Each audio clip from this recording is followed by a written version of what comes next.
جی جی doctor جی جی وہی سر۔ احتشام اشال کی medical file اٹھا کر ڈاکٹر کی طرف پھینکتا ہے جو ڈاکٹر کے جوتوں کے پاس گر دیتی ہے۔ ڈاکٹر یہ تو پرسنل میڈیکل ہسٹری ہے سر۔ یہ احتشام تمہیں اس فارم ہاؤس سے زندہ جانا ہے یا نہیں؟ اور ڈاکٹر جلدی سے فائل کھول لیتا ہے۔ ڈاکٹر ان کی سرجری ہوئی دل کی۔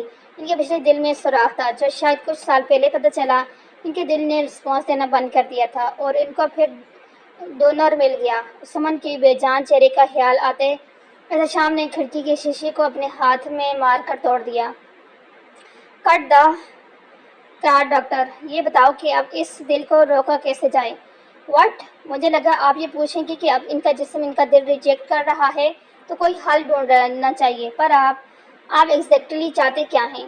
احتشام اپنا وہ ہاتھ ڈاکٹر کے سامنے کرتا ہے جیسے خون بہہ رہا ہوتا ہے۔ احتشام میں چاہتا ہوں جس طرح میرے جسم سے خون کا ایک ایک قطرہ نکل رہا ہے اس کے جسم سے اس کی دھڑکن ایسے نکلے، اس کی سانسیں اس کے اندر گھٹنا شروع ہو جائیں۔ اب اس کی میڈیکل رپورٹ دیکھ کر بتاؤ کہ ایسا ممکن ہے؟ ڈاکٹر کا پورا چہرہ پسینے سے تر ہو جاتا ہے۔ ڈاکٹر جی جی سر، اس کو پہلا ہارٹ اٹیک آنا اس سے یہ ثابت ہے کہ ان کا جسم ایکسپٹ نہیں کر رہا۔ احتشام ہاں دوسروں کی خوشیاں چھین کر خود کو کوئی بات نہیں کر پایا وہ کبھی۔ احتشام کی ہنسی پورے کمرے میں گونجتی ہے۔ احتشام اب تم جا سکتے ہو ڈاکٹر، اور جاتے ہوئے اپنا انعام لے جانا۔ ڈاکٹر نہیں سر، اس کی ضرورت نہیں، البتہ میں دعا کروں گا پاک پروردگار سے کہ آپ کے دل میں رحم ڈالے یا پھر اس بچی کو بہت ہمت دے۔ اور احتشام کچھ لمحوں کے لیے رک جاتا ہے وہیں۔ کچھ دن ایسے ہی گزر جاتے ہیں۔ احتشام کے صبر کا پیمانہ لبریز ہو رہا ہوتا ہے، پر وہ اور کرتا بھی کہ تو کیا، وہ پہلے ہی اپنی طاقت کا استعمال نہیں کرنا چاہتا تھا۔ اس وقت اپنی سسرال والوں کے دل میں جگہ بنانی تھی۔ جیکب مائی فٹ، میرے آگے کے پلان کے لیے ضروری ہے میرے سسرال والے میری مٹھی میں ہوں، تاکہ کل جب نوازادی سسرال جائیں تو سب میری طرف کی بات کریں اور اپنی بیٹی کو جھوٹا سمجھیں۔ ایک ہارٹ اٹیک تو اسے وہیں آ جائے گا، باقی اس کی بے وفائی پوری کر دے گی، وہ بے وفائی جو اس نے کبھی کی ہی نہیں ہوگی۔ اشال آج کیا بات ہے؟ کوئی خاص مہمان آ رہا ہے جو اتنی تیاری ہو رہی ہے دادو؟ اشال صوفے پہ بیٹھی دادی ماں کی گود میں سر رکھ کے نیچے کارپیٹ پہ بیٹھ جاتی پوچھتی ہے، دادی ہاں آج ہماری پری کو دیکھنے کے لیے کچھ ملنے والے آ رہے ہیں۔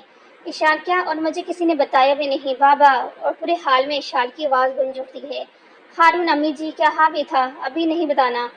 ہارون پھر سے اشال سے نظر چرا کر بھاگ جاتے ہیں۔ اشال بابا، دادی ماں، تمہارے بابا کتنے ڈرتے ہیں تم سے۔ اشال ہاں۔ اشال سب بھول کے دادی ماں کے ساتھ ہنسنے لگ جاتی ہے۔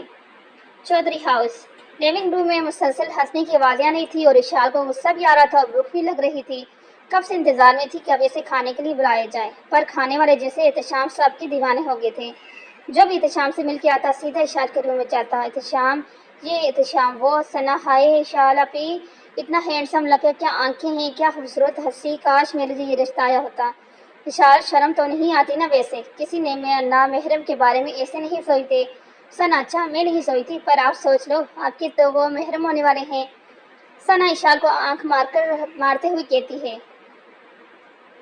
اشال ایسا کیسے؟ ابھی تو ثنا بات پکی سمجھیں، جس طرح سب گھر والے پیار محبت میں گل کر باتیں کر رہے ہیں نا، بات پکی سمجھیں۔ اور اشال گھبرا جاتی ہے۔ وہ تیار نہیں تھی شادی کے لیے، پر وہ کیا کر سکتی تھی؟ اس نے آج تک انکار نہیں کیا تھا اور اب بھی وہ اپنے گھر والوں کی فیصلے کو مان لے گی۔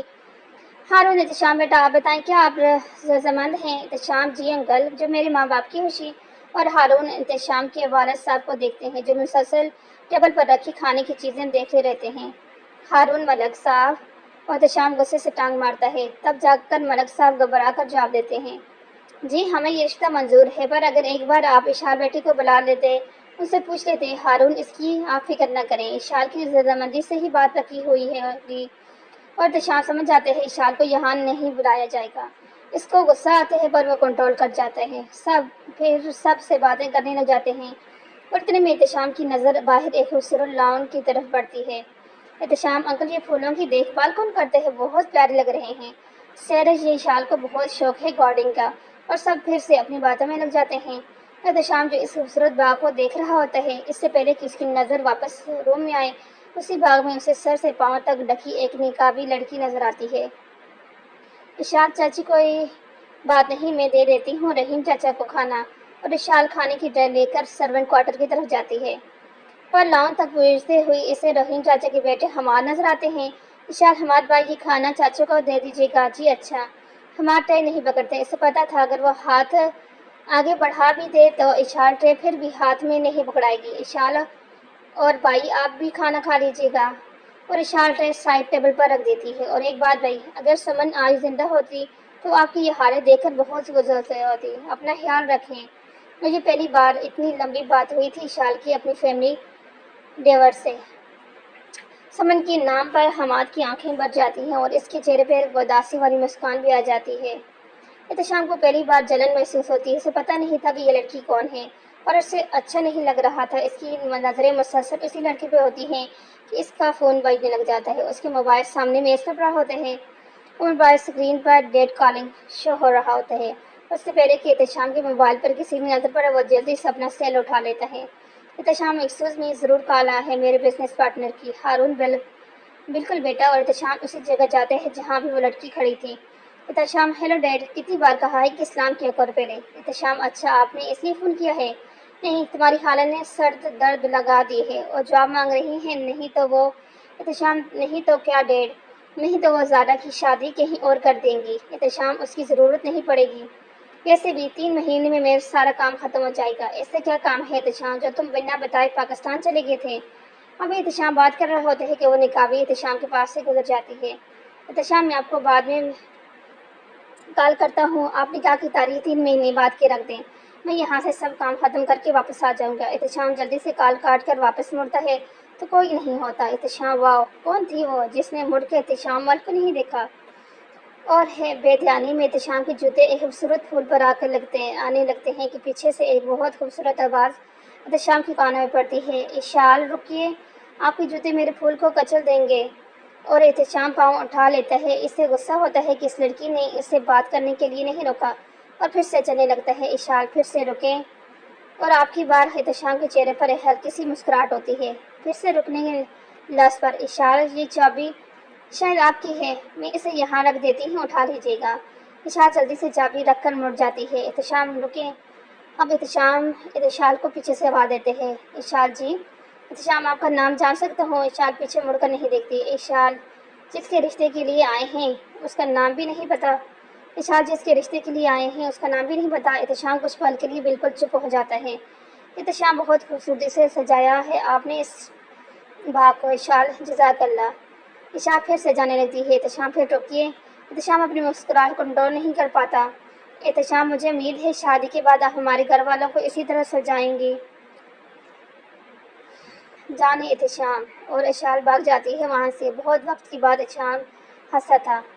اشال جانے احتشام، اشال دروازہ بند کر دیتی ہے اپنے روم کا اور بند دروازے کے ساتھ ٹیک لگا کر کھڑ دیتی ہے۔ جانے احتشام، یہ لفظ اشال کے ارد گرد گھومتا رہتا ہے۔ ہاں وہ بھابھی، مجھے تو بہت گھبراہٹ ہو رہی ہے۔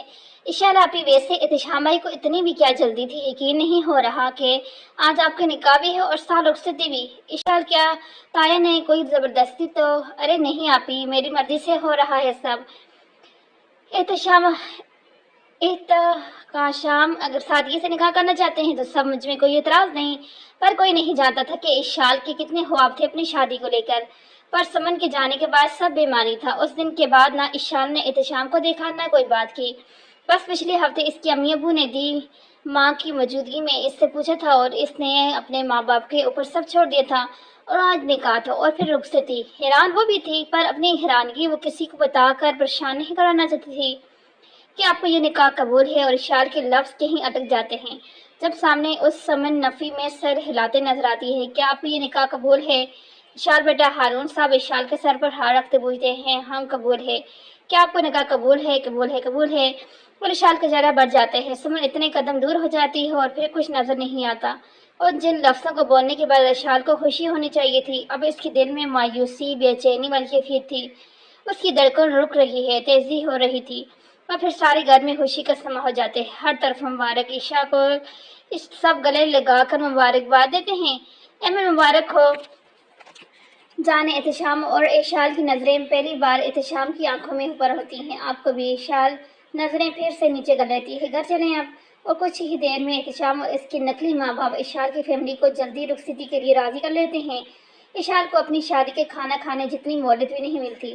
اور اشال سب کے گلے لگ کر بہت روتی ہے۔ احتشام بیٹا، اشال کو ہم نے بہت لاڈ پیار سے پالا ہے، اس پر کوئی آنچ نہیں آنے دی۔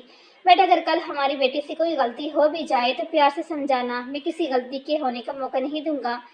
پر کوئی احتشام کی اس بات کو نہیں سمجھ پایا۔ سب بہت عزت احترام سے ملتے احتشام کو۔ احتشام فارم ہاؤس جہاں وہ اپنا ہر پوشیدہ کام کرتا تھا، کسی کو بلا لیا، کسی کو دھمکا دیا، اور اب اسی فارم ہاؤس پر اس نے ایک معصوم کی زندگی برباد کرنی تھی۔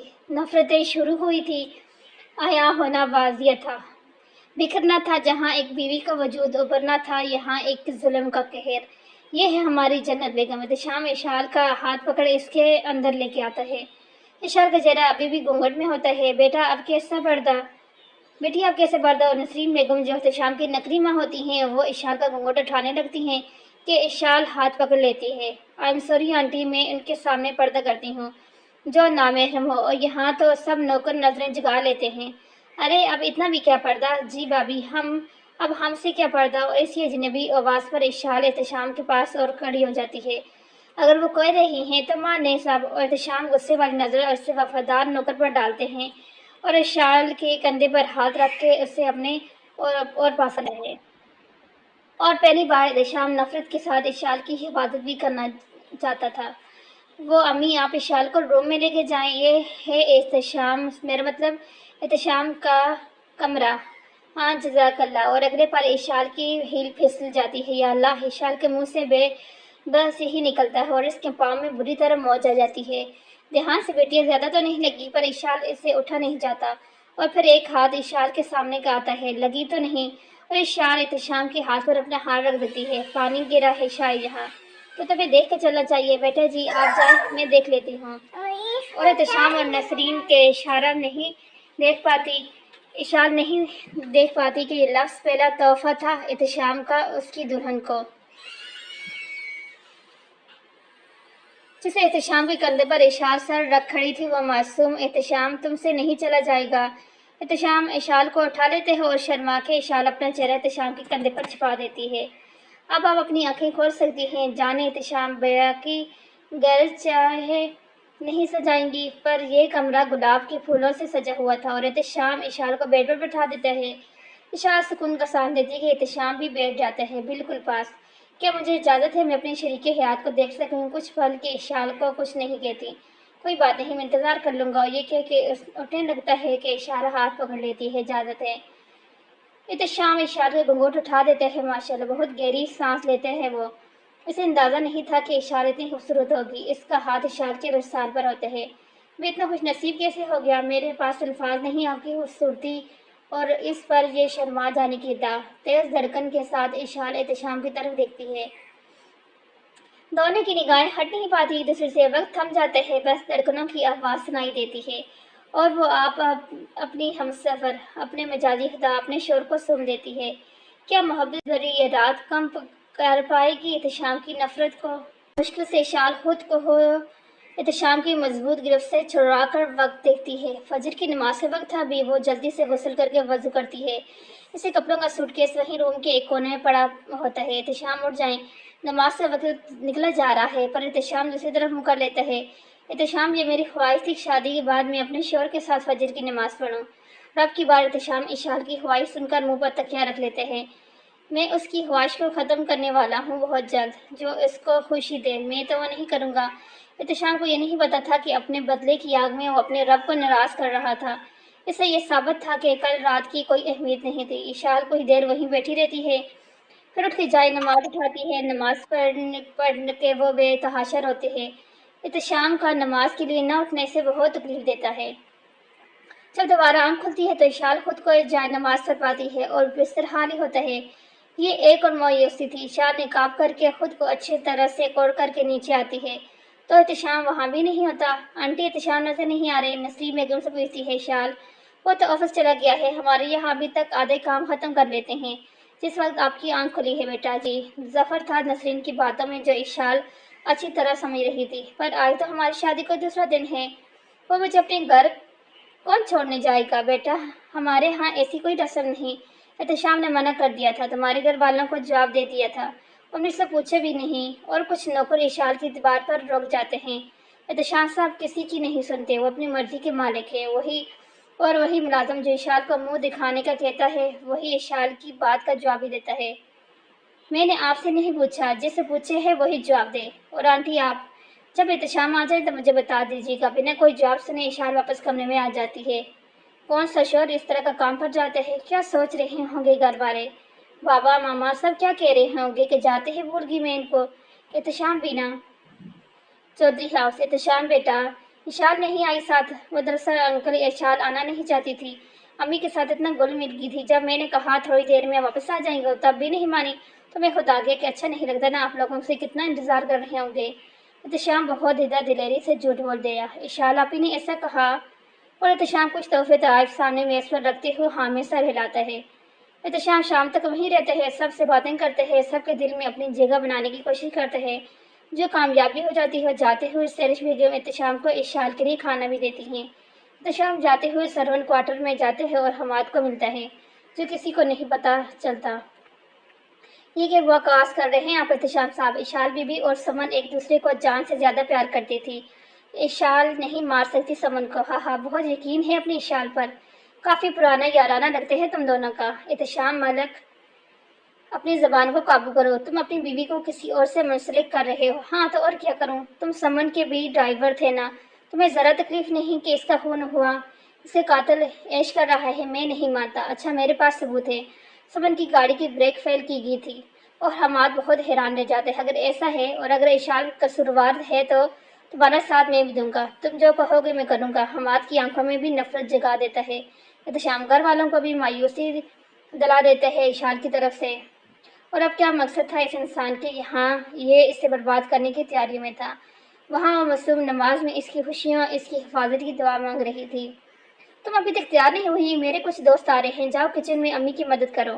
احتشام روم میں آتے ہی اشال کو حکم دیتے ہیں، جس کا منہ کھلا رہ جاتے ہیں۔ اشال احتشام کا ہاتھ پکڑ لیتی ہے، جس کی امید نہ تھی احتشام کو۔ جی جانے احتشام، اور احتشام زبردستی کی مسکراہٹ لاتے ہیں چہرے پر۔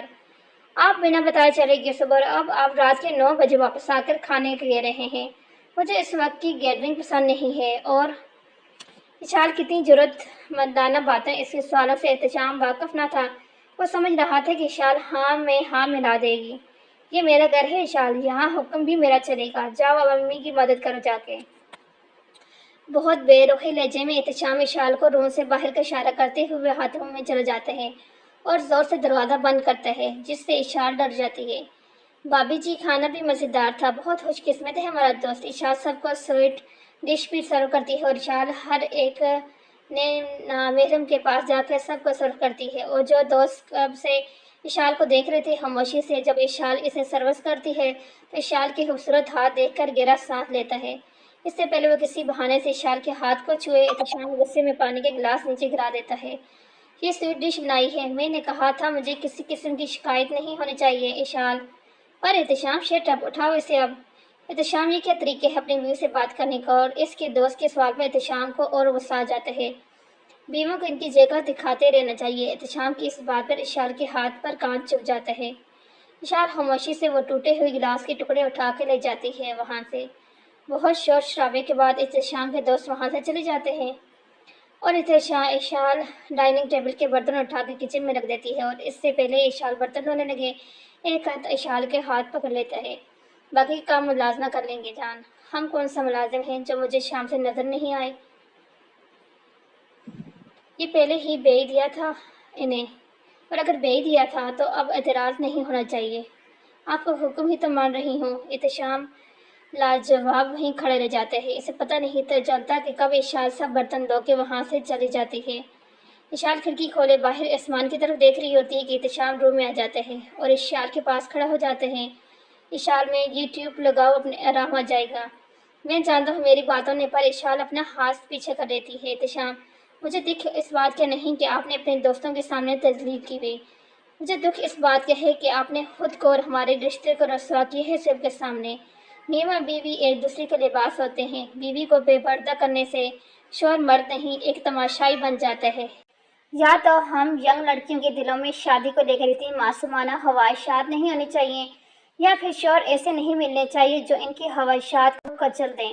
احتشام ملک پھر اپنی بیوی کی باتوں سے حیران رہ جاتے ہیں اور پہلی بار اشال کی آنکھوں سے گرنے والے آنسو اسے تکلیف دے جاتے ہیں۔ کل رات اشال بیڈ پر سونے کی بجائے صوفے پر سو جاتی ہے اور احتشام اس گھمنڈ کے دوبارہ نہیں بلاتا، نہ ہی بیڈ پر آنے کا کہتے ہیں۔ صبح اشال جب اٹھتی ہے تو خود کو صوفے پر دیکھ ایک اور مایوسی، شاید اس کے دل میں کہیں یہ بات تھی کہ احتشام اسے منا لے گی، پر اسے کل رات کے بعد یہ امید چھوڑ دینی چاہیے تھی۔ پر کیا اتنی جلدی یہ امید چھوڑ دینی چاہیے؟ فجر کے لیے اشال وضو کر کے پھر سے احتشام کو اٹھاتی ہے اور ایک معصوم سی خواہش جاگتی ہے اس کے دل میں احتشام کے پرسکون چہرے کو دیکھ کر۔ ہم کسی کو بنا اجازت دیکھنا بری بات ہے بیگم، کسی کو دیکھنا ہو سکتی ہے پر اپنے مجاز خدا کو نہیں۔ احتشام صاحب اچھا جی جانے احتشام پوری طرح آنکھ کھول دیتے ہیں اور اشال کی نظریں مسلسل اس پر ہوتی ہیں۔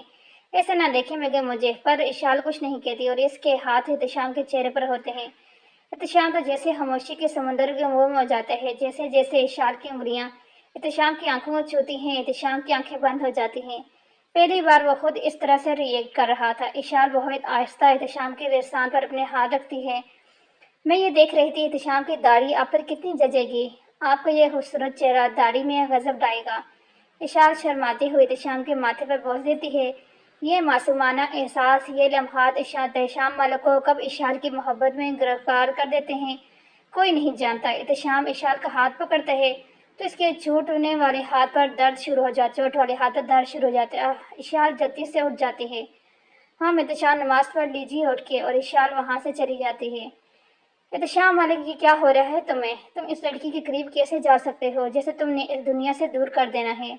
اور اس بعد احتشام کی آنکھیں بھر جاتی ہیں اور وہ غصے سے اٹھ جاتا ہے۔ اشال کو لگتا ہے کہ وہ وضو کر کے آئے گا، پر احتشام تیار ہو کے باہر آتا ہے۔ میرا انتظار نہ کرنا، میں آج گھر نہیں آؤں گا۔ پر احتشام بس اشال بیوی بن کے رہو پلیز، اور دروازہ زور سے بند کر دیتا ہے۔ سو شکار خود شکار ہو گیا، احسن احتشام کے آفس کین میں داخل ہو کر کہتا ہے۔ احتشام جو صبح غصے میں گھر سے آفس آتا ہے، اس کا یہی رویہ تھا، کھڑا کھڑا۔ تم کیا کہہ رہے تھے؟ تمہیں پتا تھا میری بیوی ہے وہ، پھر بھی اتنی غلط نظریں، اس کے پردے کو دیکھ کر بھی شرم نہیں آئی تمہیں؟ احتشام اپنے دوست پر اب غصہ اظہار کر رہا تھا۔ ہاں ہاں، ارے اتنا غصہ؟ ویسے یہ چھپ کے شادی کرنا، پھر ہمیں اپنے فارم ہاؤس دعوت دینا اور پھر اپنی بیوی کی بے عزتی کرنا، چکر کیا ہے؟ احسن سنجیدہ ہو کر پوچھتا ہے۔ احتشام چپ ہو جاتا ہے کچھ دیر کے لیے۔ میں تمہیں کوئی جواب دینا ضروری نہیں سمجھتا۔ اوکے، تو پھر اس لحاظ سے میرا تمہاری بیوی اور تمہارا یہ باپردہ بیوی کو دیکھنے کا جواب میں تمہیں دینا ضروری نہیں سمجھتا۔ اور احتشام کے ایک زوردار فارس احسن صاحب زمین پر گرے ہوتے ہیں۔ اوف احتشام صاحب، محبت کر بیٹھے ہو اپنی زوجہ محترمہ سے؟ احسن اپنا منہ پر یہ ہاتھ رکھ پھر کھڑا ہو جاتا ہے۔ اسے درد بہت ہوتی ہے پر وہ احتشام کو چڑھانے سے باز نہیں آتا۔ احسن میں منہ توڑ دوں گا تیرا۔ ہاں ہاں، ارے یار تو پہلے ہی تو توڑ چکا ہے بھائی، اب بتائیے کہ سب کیا کھیل کھیلا جا رہا ہے؟ کھیل تو میں کھیل چکا ہوں، بس انتظار ہے مجھے میرے اس کھیل میں پھنس جانے کا۔ پر احتشام تم تو سمن سے ملنے آئے تھے، اس کے گھر والوں سے رشتے کی بات کرنے آئے تھے نا؟ اور پھر احتشام شروع سے لے کر سب کچھ بتاتے ہیں اور آخر میں احسن صرف ایک ہی بات کہتے ہیں، شکاری خود شکار ہو گیا۔ ایسے کبھی نہیں ہوگا، وہ لڑکی کچھ نہیں ہے اور یہ شکاری اپنی شکار کر چکا ہے، اب اسے تڑپا تڑپا کے مارے گا یہ شکاری۔ چودھری ہاؤس۔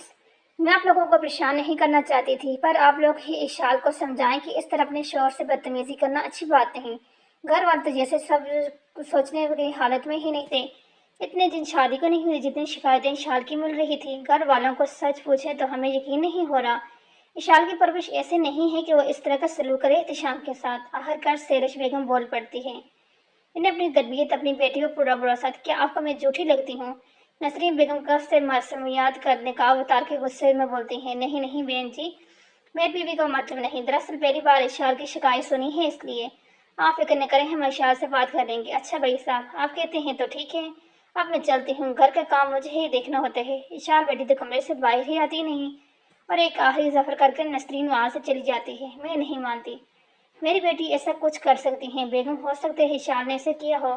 سمن کے جانے کے بعد وہ بہت ڈسٹرب بھی تو رہی ہے نا۔